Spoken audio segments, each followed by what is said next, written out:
Hallelujah. Hallelujah. Ayeye bangcwele ayeye. Ayeye bantu abasha ayeye. Phansi no Sathane phansi. Phezulu nomnqamlezo phezulu. Awunikeza abantu abawu5 ngiyi5 ngiyakuthanda ngothando lika Jesu. Ungamnikeza uhlezi phansi, umnikeza njani?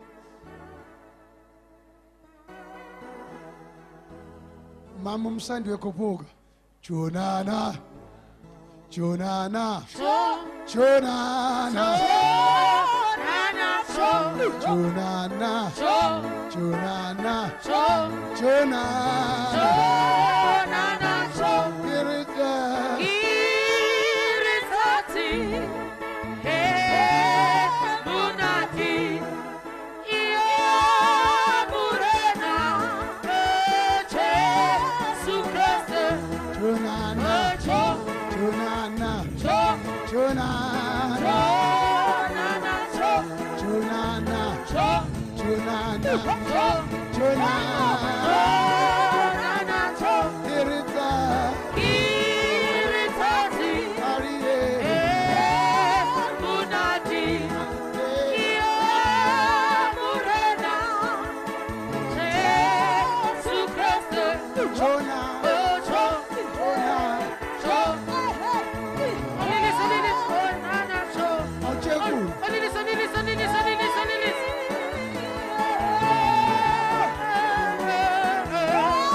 ngoba siyaphila la. Asikho esontweni baratuwa. Baratuwa. Tell makhethe kumnandi kuba la. Des lekker om hier te wees. Shaya izandla.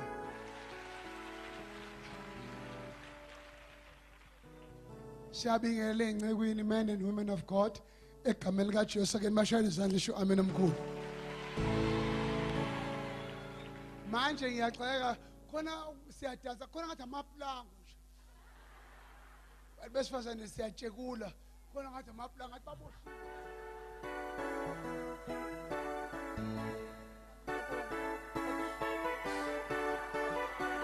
Seshayva siyavalelisa. Tata Tuna, Tata Sweden, Tata Catherine, Tata Sonet. Ushaka kancane nje. Angathi uqondisa umlenze. Chagun, Chagun, chagun. Chagun, Chagun, Chagun. Ay, ay, ay. Hallelujah. Ngibulisa zonke izitha zika Satan. If you are an enemy of the devil, you shall stand on your feet and shout hallelujah. Shout to praise the Lord. Shout to glory to Jesus. Animshayile izandla. Modima nhlolo fatsi. Siyafika nje bazana mina bengekho bengiye Durban longivuke ekseni ngo past 4. Ngidiniwe kodwa ngiyangibona ngimuhle ukuthi bengiyobona umfazi wami imuhle ngisulekile. Kade ngiyimuphi sona ngimaholokholo. Manje mangibona unkosikazi ngiyabona ke nawe ukuthi kufanele ngibe muhle ke ngiyathandeka nami angithi Nkosi yami thina sinabafazi wena kwami namfazi thina sinamakhosikazi siphathwa kahle sineso indoda mayingekho clean kusho ukuthi inkinga isemfazini mina mangibona indoda ingcolile ngibuka umfazi futhi mawufuna abana nje ubaba nje mayengekho clean inkinga uthula uthini uma indoda yakhe ingekho clean uthula uthini unkosikazi fana uma kudelela umfazi edela umfazi ngibuka umama wakhe la mina ubona ke manje yaphela ke waphela amen ngoba ngithi unkosikazi wakho mawufuna ukubona mayisana sihlezi nengane kabamahlaba sibuka umama mahlaba indlela kalishaya ngayo ibhodo lomntwana to ngoba khona bafazi abakude ekukhulumeni bapheka inyavu into ongayazi nje ngoba athi indlela endodeni iva eswini manje bazomthatha uma usha ama shortcut ekuphekeni fanele ukuthi uyiphekele kahle ngelila ngikuyigeza inyawo nje kanibamba umzalo nakathi hawu uyawubulala unokuthi hawu athi hallelujah yabo uJesu wakhipha amadimoni kuMaria awu7 bonke abantu besifazane kufanele umbotho sedelivered uthi kula madimoni awu7 uJesu awukhipha kuMaria Magdalene awu7 ayemangaki ya bonke abantu besifazane bahlishwa amadimoni then mase esefile to self ese inkulu esemdeliveration ahamba kula madimoni elokuqala nje elihlupha abantu besifazane idimoni libamba abantu besifazane elenkani ithi indoda ngizokushaya ithi ngishaya noma ithi ngeke indoda ngizokushaya ithi ngeke noma ithi ngishaye indoda ngizokushaya thatha indoda ishaya ngibulale elenkani le stubbornness lesibili idimoni libamba abantu besifazane sarcasm lokubhuqa ngazi ndini to be sarcastic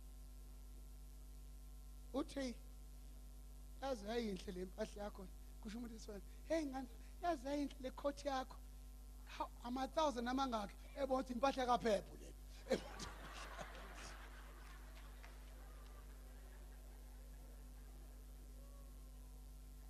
wesikhathi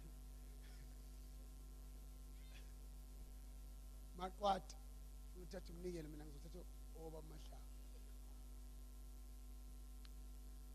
nibusekile ngale family. Sasa sizelo ubaba umsiza ongasizi lutho. Emamelodi bazali bamsiza uhlekise wakhuluma ngento angifuna ngangiqala in my life wahlekisa ubamsiza ngabanjwa kahle ngase ngarola ngabanjwa umoya ngabanjwa ispirit of sabanjwa ispirit of joy sonke entendeni kwaphela 30 minutes hleka manje kahleki yena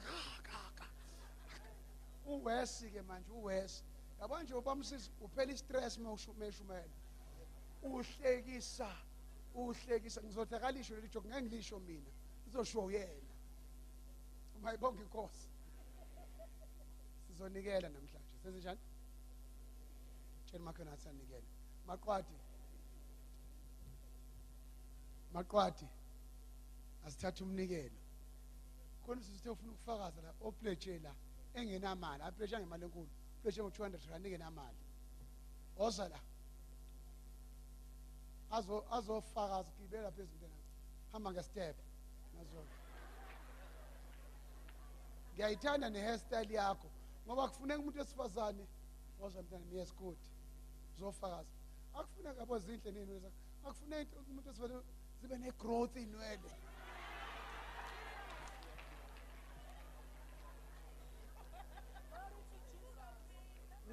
angathi suwuphuthi inwele zomuntu wesifazane ubuhle bomuntu wesifazane buseyinweleni hayi uyigugise nje umncane ungaka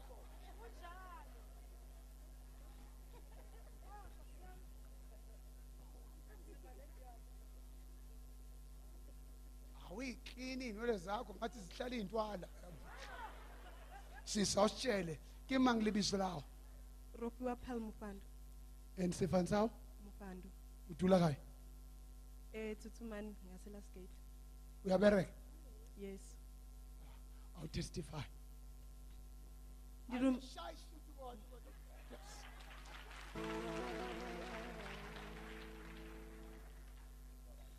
Ndidumedisa bana bamzimu ngadzina la Yesu Kristu wa Nazareth. Ngathi zi ice cream.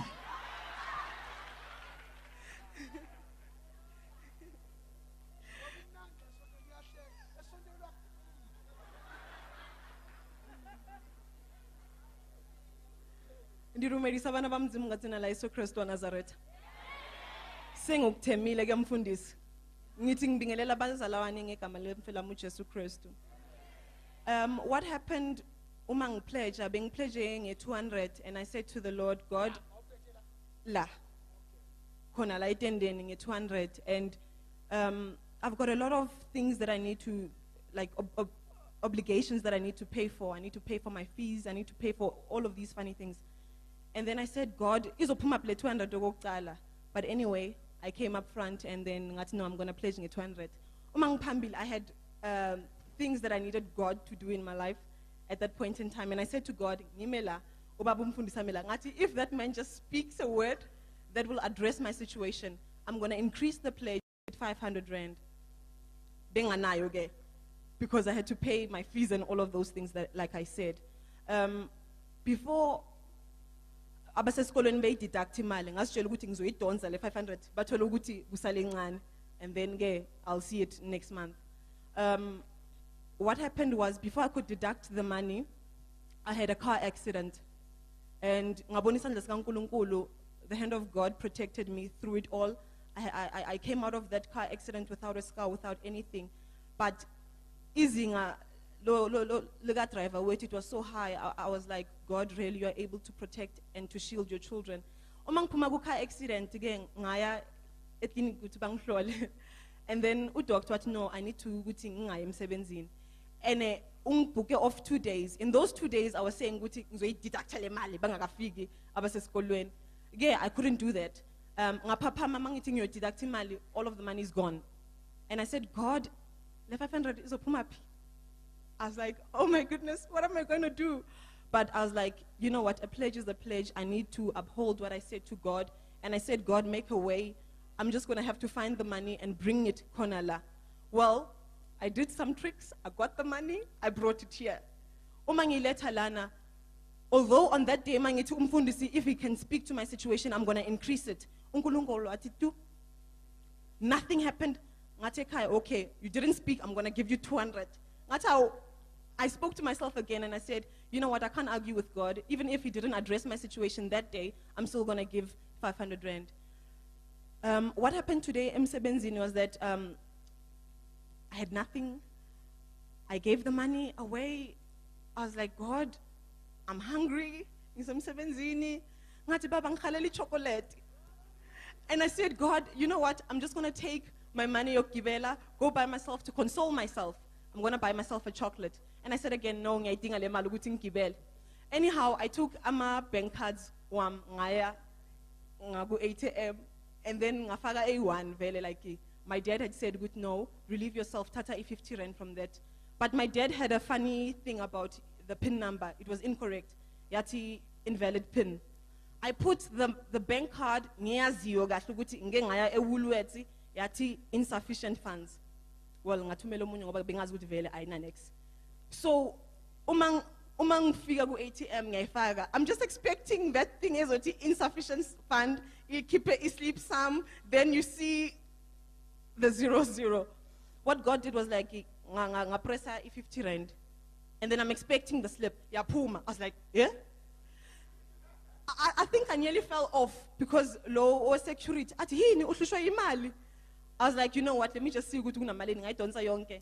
I just want to thank God for that because all that money is able to meet all my obligations. I'm able to pay all of those things that I could not. During that time, I couldn't even buy myself some toiletries because nganikela ngayo yonke. Uma endlini mabanginike imali, ngabe sengathi yona le banginikayo ngiyonikela ngayo. So ngibonga uNkulunkulu. Cha, I can't say. Spend money namhlanje. Yo, namhlanje I just spoiled myself, bought muffins, bought biscuits, I bought a lot of things. Amen. Amen. God bless you, mntana. We are encouraging you, Bazaruchi. Niyambona senjani? Ubengenamali kodwa ngoba ipledge ukuyicommita. Niyangizobazalwane. Asivala amehlo Baba siyabonga egameni lika Jesu. Sizothabatha umnikelo kubantu abanhlizwa bivuma. Babusise besazonikela abantwana bakho. We open every door of breakthrough. We open the floodgates of heaven. Just pour down your blessings upon your children. In Jesus' mighty name. Let the church say amen. I remember ufakazi basho ngazi ukuthi baba Mahlaba uthi naye wanikela ngamali yokugcina esenkonzweni sami eInTurban. Wanikela ngo50 rand. Kweyokugcina, kweyokuqala nokugcina. Ekufena agibele ngayo. Wathatha lo 50 ngoba nina inkinga animchallenge uNkulunkulu through his word. Ninikela ngalokho enikubonayo. Kanti feke unikele uyiqongqothe. Yabona umfundisi uNkambulu uke emthisha yonke. Uke wa emthisha kwiconvention yami abangamsayinela ama checks abazalwane ngoDecember emthisha about 4,000 awulahla phansi. Bamsayinela ama checks abazalwane khona umuntu umsayinela check phambi kwami ka 10,000 in my convention. Ngoba nina animlingo lithi iBhayibheli ningaboyilinga inkosi kodwa mase kuzwe umlikeleni uthi ngilingeni ngemnikelo nangoweshumi. Ngithi umfundisi Mahlaba uthi wanikana lo 50 rand ayikho imali yokugibela. Oh uthi menikela ngayo methi kanti kudlula umhedeni wathi ukhipha imali kwi-ATM la gwinyeka ikhadi bese ishayile imali. Akanamali ngoba uNkulunkulu wenza, he opens a way where there is no way. uNkulunkulu lesimkhonzayo yabo losisi mhlambe yanifihlela nje ungena imali enkulu kabi angayazi imali ingena imali enkulu kabi angayazi kodwa ingena imali enkulu kabi naye uthukile ngoba uNkulunkulu akanqena ukuthinta amagwababa. Uthi mathi wezumshinti ATM akafanga khadi umhedeni ngoba lithi iBhayibheli ingcebo yababi iyokuba yifa labangcwele. Haya no ingcebo yababi. Yabona nje bangikhuluma nawe mawunikela ngempela musukunikela ngokuthi unamali nebhank. Pledge ngalendlela uThixo umchallenge. Kunendlu yakho ka 1 million awunayo le mali. Kodwa enomhedeni izo repossess. Mina ngufakazi ikwenzeke kimi lokho. I repossess mamangale. sasihamba nabo amahlaba ngesikhathi ngithola lendlu sathi lapha phezulu uzokwenza ukuthi nokuthi siyikhomba indlu erepossessiwe ngingaqualify ngiku-credit bureau kwasho ukuthi ngiyanikela. But uDavid, I was young, now I'm old. I've never seen the righteous one being forsaken. Inkinga yakho wena awumlingi uNkulunkulu, inkinga yakho uyamlimit uNkulunkulu njengoba unikela ngo-10 rand. That's kuhle kuma, but that's an average giving, and you'll receive average blessings because you will live an average life. Thina masinikela kufanele kunyaka, thina masinikela uNkulunkulu uyaphoqeka ukuthi noma ngathiwa irandi libheda kanjani, noma ngathiwa i-inflation ibheda, kodwa manginikela umntwana kaNkulunkulu thina eyethu kuvuleka i-abundance, kuza ne-surplus, because thina we serve a faithful God who owns silver and gold. That's why Paul, not that I desire a gift, but what may be credited into your account, because when you give, you are signing a withdrawal slip. The moment when you give, you are signing a there shall be no lack.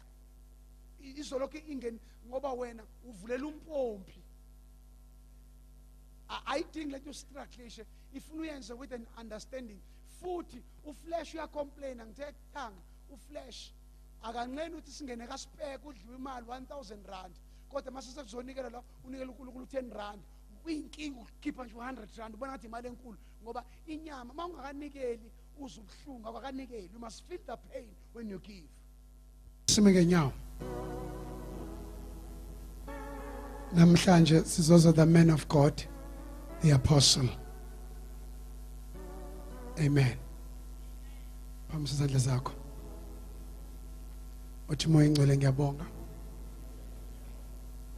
ukuthola leli thuba lokungena etafuleni lenkosi. Umphefumulo wami idla, sisu sami idla izwi lenkosi ngegama lika Jesu. Ngizoba ngicina ku3 bese masifika ku3 shaya izandla sibonge si thank you Jesus uvula umlomo wakho. 1 2 3. Thank you Jesus. Thank you Jesus. Memeza, thank you Jesus. Worship him, glorify him, exalt him. Mbonge, call upon the name of Jesus. Call upon the blood of Jesus. Call upon his name. Master, our Lord Jesus.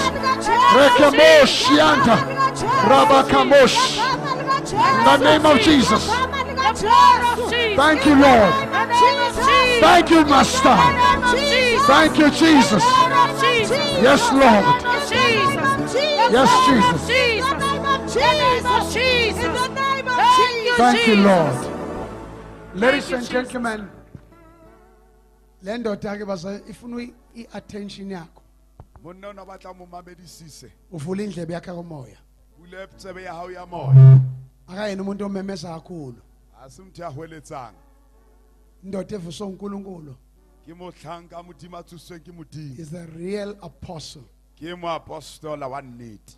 Ngihlala ngithi Miles Monroe wase South Africa.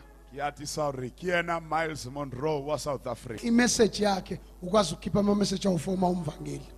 Ndi mudlights aba highlights ba untsathero tsenne And nizwe kahle, this is the man who's highly mightily used by God. Ke mohlanka modimo o sebediswang ke modimo ka tsele phahameng le ka Yona matla. ndoda engigrume ezwini. Ke yena monna nghodisitseng mo lentsweng. Ngafika izwi ngalazi wangigruma by Bible College yami. Lentswe ke sa le tsebe yena ya ba yena Bible College yaka. Abona ke ingifundisa humility. Jale he ngrutisitse boikokobetso. Ngiyakhala isikhathi abasitholanga sincane. Ke la hape ka baka la nako aba ithola ibile nyana. Kodwa ke uzomuzwa eDurban, uzomuzwa nase Katlehong nase Spread View O uzomuzwa. tla mutlwa kwa Katlehong le ko Spread View Durban o tla mutlwa he. Usazomuzwa nase Soweto Le Soweto sa tlo nase mutlwa. Atteridgeville usazomuzwa. Le Atteridgeville sa tlo mutlwa. This is the man whose solo. ke motlhanka modimo ya fatshe ya ikokobeditseng Ladies and gentlemen, manene na manene let's join kasi our hands together. ake sishaye izandla Before we join our hands together, phambi koba sishaye izandla allow me to introduce to you ake nivume ngethule kinini the spiritual father of this ministry, ubaba wakwamoya walemvuselelo my dad, ubaba wami wakwamoya the apostle, mpostoli the prophet, mprofeti the evangelist, mvangeli the pastor, mfundisi the teacher. ofundisayo This is the man indoda who's le multi-gifted. emphiwe yiningi Sometimes he prophesies. isikhathi ya prophet Listen to many ministers. uma eshumayela He speaks prophetically. ukhulume prophet Ladies and gentlemen, manene na manene let us kasi welcome ake samukele the husband of Mrs. Mahlaba, umyeni kamama umvangeli umfundisi The apostle. mpostoli Apostle Victor Mahlaba from Apostle Matabega, Victor Mahlaba Assembly of God. from Assemblies of Again, God Shai Zandla. shaba Again, matso Shai Zandla and Dickies. shaba matso udidiyethu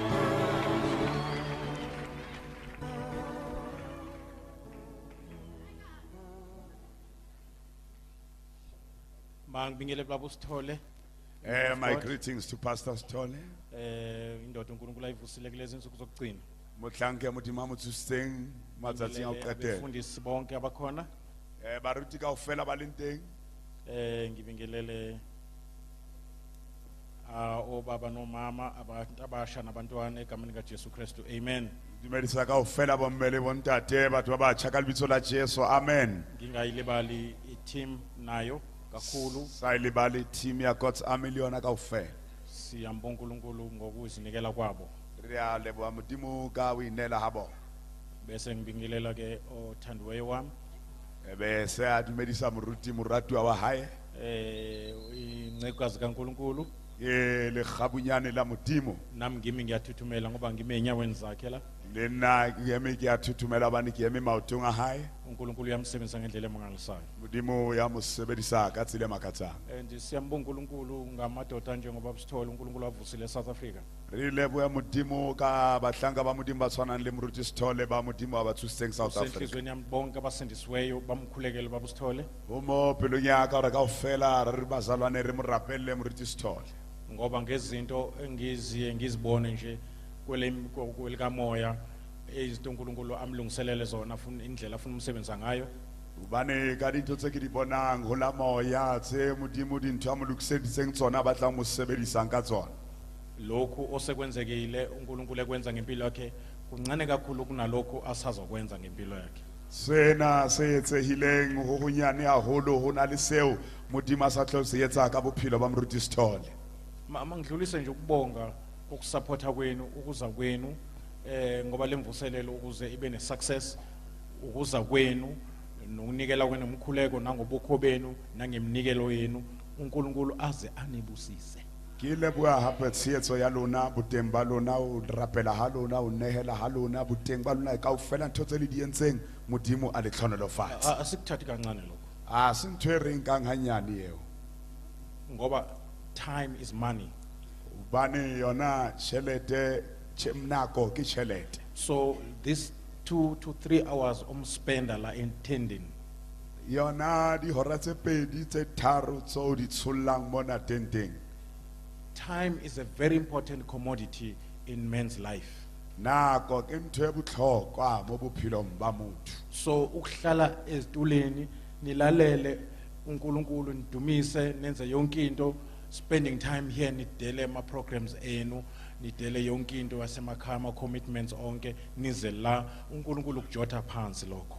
hona o re le nke nako ya lona di hora tsena le dule fatshe le mamele le maneneo a lona kaofela le wa phumule ka baka la o tlo dula mona le tlo mamela modimo ntho eo ha e nke le tlase Abanye ukuba khona kwabo la it's sacrificial banye bayathukwa ngokuza la.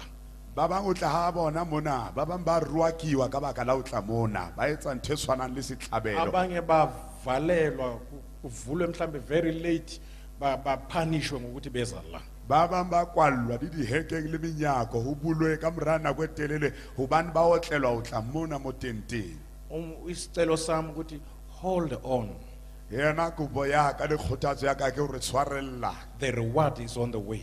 wona moputso o tseleng Ngoba awuthukelwa ukuthi uya emadodeni kodwa uthukelwa ukuthi uyendodeni amadoda uJesu Kristu. Ha o rwakela uri ya banneng empa o ya monneng wa banna Jesu Kriste. Praise the So Lord. kwamkele ngentokozo ukuhlushwa ngenxa kaKristu. Amhele ka lethabo hona o tlhoriswa ka baka le Kriste. Ungabazondi abantu abalwa nawe ngoba ibona abaphethe ipromotion yakho spiritual. Ska ba hloya batho ba lwana le wena ke bona ba tshwereng go phamiswa ha hao moyeng. And uNkulunkulu uzosebenza ngezinto abazenza kuwe ezironke, asebenza athathe zona ebese ekhanda izibusiso back to you.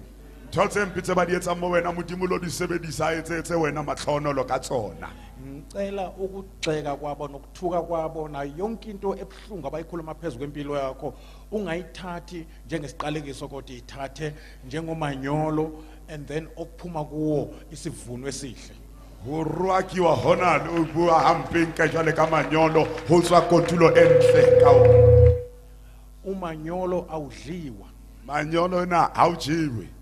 kodwa umanyolo ukhipha amazambane amakhulu, tamatisi omkhulu odliwayo. Mpa manyolo o ntshama ditapole tse holo ditamati tse kgolo tse jiwang. So ngesikhathi bethuka basuke bethela umanyolo ukuze kuphume amafruit adliwayo. Kana kwe ba o rwaka ba o tshela manyoro ho tle o tswe ditholwana tse jiwang. Praise the Lord. Ubusisiwe nxa uthukwa uthukelwa igama likaJesu. O le tlhonola o rwaka o rwakelwa lebitso la Jesu. Musa ukuthukuthela ngoba uphazamisa icebo likaNkulunkulu. Lithi iBhayibheli jabulani nithokoze. O ska halefa obane o sitisa morero wa modimo re Bible thabang le nyakalle. Ukujabula kwakho makuvele ngeunderstanding njengoba ngikuchazela nje ukuthi uma bekuthukela igama likaJesu bayabusisa bengazi. Hona ho thaba ha ho tlhae ka kutlwisiso hore ha ba o rweka le lebitso la Jesu ba o rwaka ba sa tsebe hore ntwe ba etsang isebeletsa o loka ho wena. Umuntu okufanele kumzonde kufanele uzonde uSathane uzonde nesono. Ntwe tla ona mo itlhoye tlhoya Satane o tlhoye le sibi. Uthanda izitha zakho. O rate dira tsa hao. Unqobo okubi ngokuhle. O fenye bobi ka botle. Ungaziphindiseleli. O ske wa iphitetsa. Ukuze uNkulunkulu akulwele ngoba uthi uNkulunkulu niyothula yena uzonilwela. Utle modimo a o lwanele o re modimo le tla thula yena o tla le lwanela. Benazi nengilosi ziyafisa ukuthi ke ithukwe nazo njengawe nje obuthukela igama likaJesu nje ngoba sibona imqhele elinda abathukiwe. Manyelo a lakatsa ba wena lakatsa o rwakiwa jale ka wena obane a bona meqhaka e tla tholwa ke batho ba rohakilweng ka baka la Kriste. In fact ukuhlushwa ngenxa kaKristu kuyiona oyinikwayo yizulu. Hona ho hloriswa ka baka la Kriste ke tlhompho ifuwang ke lehodimo. uNkulunkulu angeke avume uthukelwe igama lakhe engazange aqale abone ukuthi kulungele yini lonto. Modimo akeke a dumela roekelwe bitso la hae a saka a shebe a beya tilekansong hore na ntweo e o loketse na. Ukuba uJesu azange athelwe ngamathi ahlushwe ashaywe ngabasindiswanga ngenxa yegama likaJesu. Kaofela ntho e tsahalang ho wena ka baka la ka lebitso la Jesu. Isuka kulo oyenzayo into embi kodwa ifike kuwe seyijike endleleni yaba isibusiso. E fihla ya etsang e le ntho e mpi empa e fihla mo wena e fetwe e be le tlhonolo. Oh, praise the Lord. Ngithe kuwe thanda izitha zakho Ke boletse ka re rata dira tsa hao. ngoba ziphethe ibusiso zakho. Bane dira tsa hao di tshwere matlhonolo a hao. uJosepha wazonda bafowabo wila tlhoba ke bana babo bamfaka emgodini ba mo kenya mokoting bamthengisa amrekisa amamidiana nawo amdayisa imamidian le ona amrekisa umkaPontifaro wathi umrephile ngamrephanga wangena ejele ngalokho. mo fumadi wa Potifara a re mo bitila sa mo beta me ya kena tronkong ka baka la seo. Kanti lapha ejele uzohlangana neappointment Mona tronkong o tla ba le nako ya kopano yokuyovela enkosini ya o tlhaya lo tlhaya moreneng ejele tronkong endaweni ongeke ucabanga tulo ke kwa inahana ukuthi ngaqhamuka ipromotion khona. ho ka tlhao phamiswa teng. Ingakho kufuneke umuntu okwenze waxoshwa emsebenzini ungamzondi ngoba uxoshelwa ukuze uthole umsebenzi ongcono. Motho a wentseng o kubuwe mosebetsi o ska mo tlhoya hobane o kubela hore o thole mosebetsi o betere. Uma ungamzonda esikhundleni thola umsebenzi ongcono uzothola umsebenzi wewashing. Ha o ka mo tlhoya hona re o thole mosebetsi o betere o tla thola mosebetsi wa wetsa washing. Kanti mangabe uthi inkosi uma kwenzeke ngentando yakho ngiyazi mina unebhezi wami umhlophe angonanga lutho ngisukeliwe kwathiwa ngenze lokhu ngaze ngaxoshwa kodwa wena Nkosi ngithi bekungeke kwenzeke ungavumanga angimzondi lo ngiyamthethelela futhi engakagcini noxolo khonto oyenzayo ngaloko ha o ka be o tshore morena ha ibe o etseile ka thato ya hao morena hore ke titjelwe ke a tseba nna pelo ya ka le letswalo la ka le lesweu ha ke a etsa next ho wrong fela morena ka thato ya hao ke a tseba nkeke ka motlhoya le yena nkubisitseng obane ke tla phagamiswa amagama wakhulumile athathwa uNkulunkulu ebese ekhanda ngawo umsebenzi ongcono mantswe a wa buang a nkiwa ke modimo a ba etsa mosebetsi o betere kodwa mawuthi nje ungathi ha kuyinja ha o ka re e ka rakashwa ke molakaletsa shwe ke ntja ngixoshwe ngenxa yakhe kubiwa ka baka la hae ngiyamzonda lo muntu ke motlhoile over my dead body I will never forgive as long as I live nka se motshwarele ka nnete ha ke sa phela na uNkulunkulu akakwazi kwathatha lo maso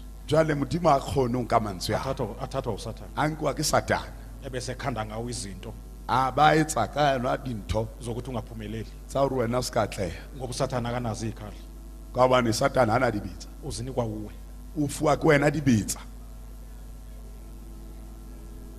nezwa amen uSathane mayizokushaya ngekhali satana ha tlo wotla ka dibetsa ukushaya ngekhali omnika zona o shapa ka dibetsa wena o mo fa tsona ngesikhathi ukuthele wenza umsebenzi kaSathane belula ha o halifila o etsa mosebetsi wa satana o be bonolo ngoba uSathane uzothatha ukuthukuthela kwakho satana o nka khalifo ya hao ebese ephakamisa blood pressure aba phamisa blood pressure athatha ukuthukuthela kwakho anka khalifo ya hao ebese evusa ngakho iasthma atsuse ka yona asthma athatha ukuthukuthela kwakho anke khalifo ya hao nenzondo yakho lihloela hao ebese etshala izifo ngakho ajala malwetsi ka yona avale nengoma nokudumisa ube yinto nje engathi nje ayisathi indike akwazi ukuthandaza akhiye ngomthanda akhiye umthandazo ngokhiye omnike wona akwale pina lo rorisa usatsibe lo rapela akhiye thapelo ka wena ntwe wena umfile ngiyona ngesikhathi ungaxoleli nako sa tshwarele uSathane thatha lo khiye satana nke skhiya seo ayovala ukuxolelwa kwakho akhiye go tshwarelwa ha hao ngeunforgiveness wena onayo towards that person ka ona o sa tshwarele wena ona le hona ho motheo usekhona kwena amen yebo njengoba kade unikela nje njeka nonela nje eqinisweni awenzela ithente nithi awethe tent uzenzela wena iketsetsa wena uyakhonza futhi basebeletsa hapa inkonzo sebeletsa lapha kwamahlaba nje siphila ngakho ngane amahlaba riphila kawo malibonga igama lenkosi aliboko bitsola mre nje recently bekunomsebenzi esiqhubhayo lapha nonkosikazi okwakha ama families mane le memahlaba ona le mosebetsi ba wetsang moruti hore ba ahe malapa kuwe kwabona ngathi kunendawo edinga imali bonale hona le tulo e hlokang tšhelete wathi mongcwele lesi sidingo ngisivula ngamabomu ngenzelana unina la ukuthi nitshale kulesi sidingo lomsebenzi are mo halang hloko ena ke etsa ka bomo ke etsetsa lona monyetla wa hore le jale mosebetsi wo ngoba indlela eluye ukubheka idingo zakho ukubheka ezendlu kaNkulunkulu ubani yona tsile bonolo ya o sheba ditlhoko tsa hao ke o sheba ditlhoko tsa ntlo ya modimo sathatha 16000 sawutshala ganga 16000 ayijala emsebenzini kaNkulunkulu msebenzini wa modimo and manje ama blessings manje angathi azosixaka ale di blessings tsena ay ka re di africana kelele kade ngitshela unkosikazi ukuthi nje ungakaphela onyaka kwi bank account yakho uzoba ebona ama figures awu7 kade ngimtshela ablelam mama hlabaro uzofela isilimo tla bona di figures ay7 that is millions so lezi zinto engiyikhulumayo bazalwane thotsetse ke di buang bazalwane ngeke uzenze ngenyama okay kwa di etsa ka nama ngeke uzenze ngama feelings ke kwa di etsa ka miutla into zikaThixo azenziwe ngokuthi how do I feel azenziwa kanjani thotsa modimo di etswe ka re o ikutla jwang makuthiwa nikela ngokuvuma kwenhliziyo akusho ukuthi nikela ngokuvuma kwama feelings ha o tshwanela ka o dumela ha pelo ha o tsho ka o dumela ha miutla ya nama futhi akusho nokuthi unikela ngokuvuma kwengqondo e se gape ka o dumela ha kelello nikela ngokuvuma komoya wakho nehela ka o dumela ha moya oqhubene nomoya kaKristu o kopane le moya wa Kriste phela ukusindiswa kusho ba moya munye noKristu holoswa ho tsho ba moya mong le Kriste uyabona mangithela amanzi kujeke a ke tshela metsi jekeng from 2 glasses ho tloa digalaseng tse pedi lamanzi aba yi liquid enye metsi yana e ba ntho e sa tshwareng e leng metsi kunjalo mawusindiswa ho jwalo awuphuluso umoya kaKristu moya wa Kriste nomoya wakho le moya wa hao baba moya munye. baba moya mongwe Na ngisho lo moya ke mina shomo yawo he yenza ukusho kaNkulunkulu ngokuvuma kwalawo moya. hitsa utsho ha modimo ka o dumela ha moya o uJesu wathi mabalinde balala kodwa mayifika kubo uthi uJesu umoya uyavuma kodwa inyama ibuthakathaka iyozela. Jesu a re bona ba lete me ba robala Jesu a fihla o bona re moya ona wa dumela empa nama ya o tsela ya fokola Inyama iwumuntu wemvelo. nama ke motho wa tlhaho Umoya wakho zelo kabusha umuntu kamoya. moya wa hao o tswetseng a botjha ke motho wa So moya umuntu wemvelo akaziqondi into zikamoya. motho wa tlhaho ha di tlhalwanye dintho tsa moya Ziubula kuye. ke bothotho ho yena Umuntu wenyama akayi understand forgiveness. motho wa nama a tlhalohanye tshwarelo ya dibe Ubona ngathi uzoba isilima mayilokho exolela umuntu emona. o bona ka re tla ba sethotha ntsa tshwarela motho a mositelo So that is why akufuneki ubuze enyameni yakho mawuzokwenza izwi. ka ho ha wa tlameha o butse nameng ya hao ha o tlo etsa lentswe Nisekhona amen uma uzoxolela umuntu nje konile musu ukulalela imizwa. ha o tlo tshwarela motho a o sitetswe o ska mamela meutla Ayifuni inyama yakho indaba yokuxolela. nama taba ya o tshwarela ha e batle nama ya hao Ifuna umoya oxubene nomoya engcwele. e batla moya o tswakaneng le moya o halalelang You don't act the word of God out of your feeling. ha o etse lentswe la modimo ka meutla ya hao Ngoba kubiza umoya kaKristu ukwenza izwi likaKristu. ho bitsa moya wa Kriste o etsa lentswe la Kriste Niyezwa nonke? amen It's very important listen to ngisho. di botlhokwa o lo thotse moruti a di bolelang Noma isikhathi sami sihambile kanje naya nako e se e tsamaile kodwa ngithanda nje ukuba sizo tonight I will try my best ukuthi le message iwele enhlizweni zenu ngoba kunabantu namhlanje abazoba ne breakthrough. le ka ka hohle re molaetsa ona o wele dipelong tsa rona bana ona le batho ba tla ba le phunyelletso maphilong a bona bosiu Siyezwana? amen Ake siqale sifunde la ku first ku 2 Corinthians chapter 5 verse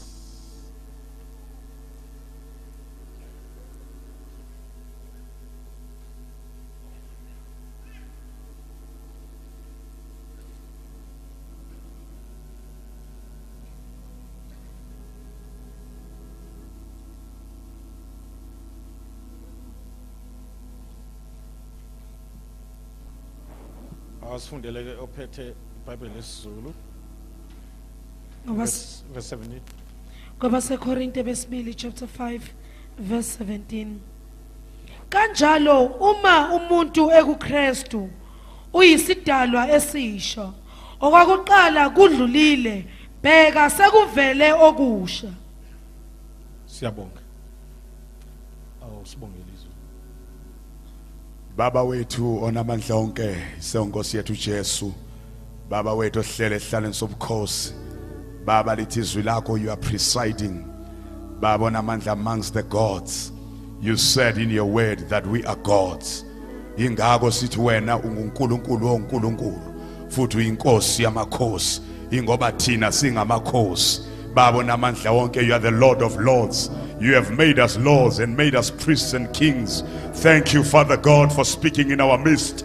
Izinto elangazelelwa imiphefumulo nemimoya yamakhosi aleli lizwe no president baleli lizwe abakwazi ukuzizwa nezihlakaniphi nezifundiswa zalomhlaba babo namandla onke azikwazi ukuzwa. We are so honored tonight and we are so privileged babo namandla to dine in your presence, to hear the oracles of God that will turn our lives around. Baba wethu namandla izwi lakho aliphume emlonyeni wakho libuyele kuwele ngawenzanga umsebenzi olithumele wona baba na inceke yakhe ingumbhobho ingumpompi ekhipha amanzi okuphila baba namandla onke sebenza ukhulume ngayo usebenzele udumo namandla nenkazimulo yakho. Build broken lives and broken faith families and broken futures. Ngezwi lakho babona amandla onke wathi wayekade egulelwa wathi inkosi khuluma izwi nceke yakhe izophila. Kukhona inkinga abanye bayishiye emakhaya bayishiye emsebenzini abasebenza kuyo kodwa inkosi namhlanje sithi khuluma nje izwi and things will turn around. Khuluma izwi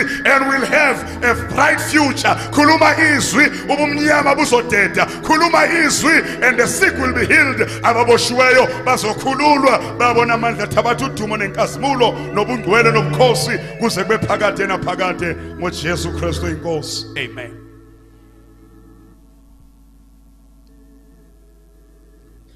kusukela kulo nyaka odlule As from limo se fitileng uMongcwele ungembulele imessage ebaluleke kakhulu. moya o halalelang mosenuletsi mo laetsa o bohlokwa haholo.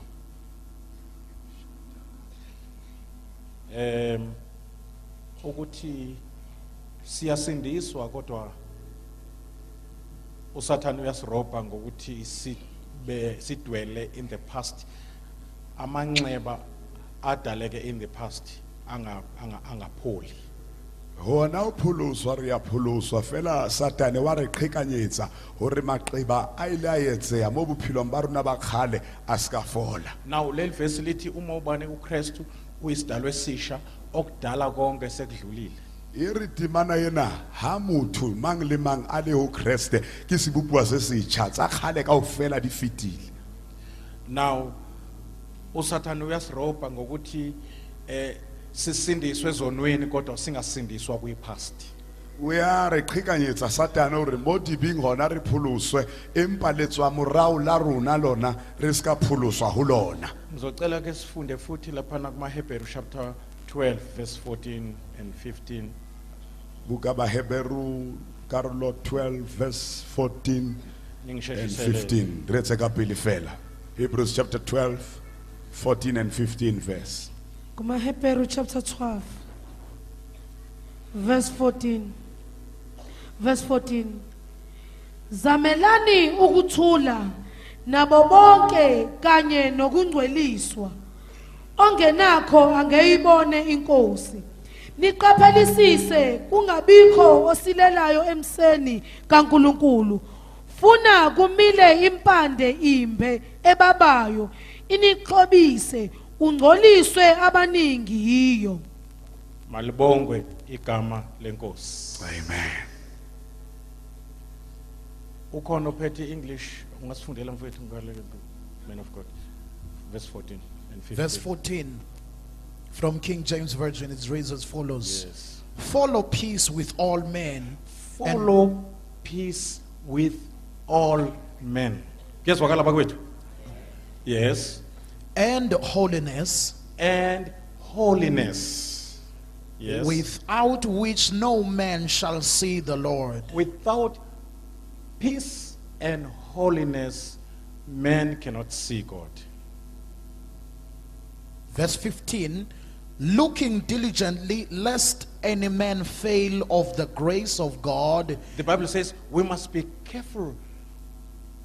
Singer, good one.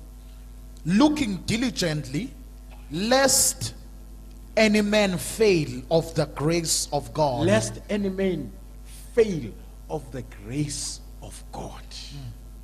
Yes. Lest any root of bitterness springing up trouble you, and Lest hereby may the be root divine. of bitterness. Root of bitterness.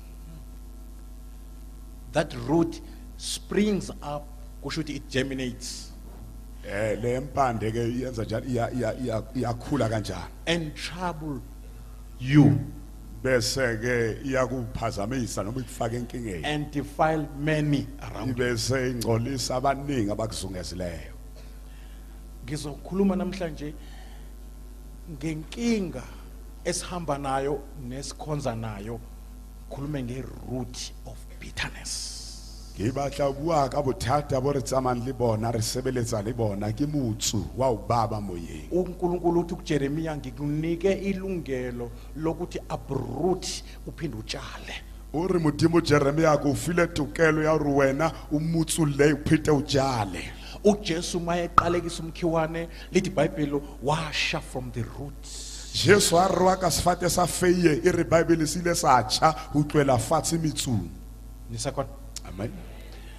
Now, bitterness, it's that anger that is deep down at the bottom of your heart. Hona o baba hona ke khalifo ena e tlase pelong ya hao botebo.